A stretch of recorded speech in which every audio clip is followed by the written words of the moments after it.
What's up with that? Here it might be useful to consider the nature of a parable. Parables were part of the Hebrew prophetic tradition. So let's look at the way the prophet Nathan used the parable of the poor shepherd to rebuke King David. David hears Nathan tell of a poor man who had only one ewe, a sheep he loved like one of his own children. He lived near a rich man who had many sheep. But when the rich man entertained a guest, he took the poor man's one sheep away from him to slaughter and serve his guest. When David heard the story, he became furious and he insisted the man who did this must die.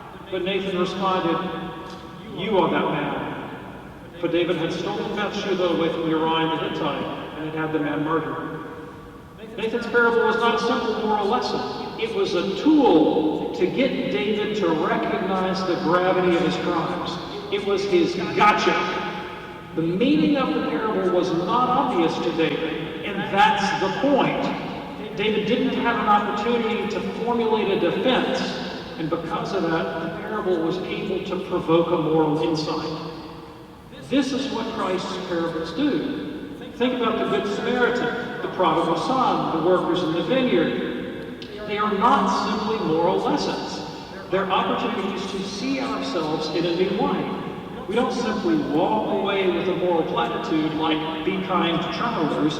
We get an opportunity to see ourselves in the persons of the older brother, in the prodigal son, or in the priests and Levites in the parable of the Good Samaritan. Now, there are many other episodes in Scripture where Jesus refuses to give a straight answer, where his purpose, obviously, is not simply to convey information.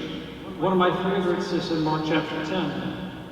In Mark 10, a man runs up to Jesus, kneels before him, and asks, "Good teacher, what must I do to inherit eternal life?" Now, if ever there was an opportunity for Christ to give a clear answer, this would be it.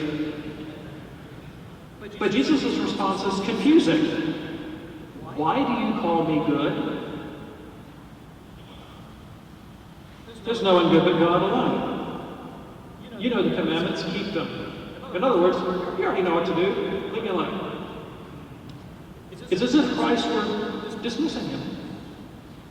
Well, you know the end of the story. The young man says, I have kept him. I have kept him. And then only St. Mark's version of the story says this. St. Mark says, and Jesus looked at him and loved him.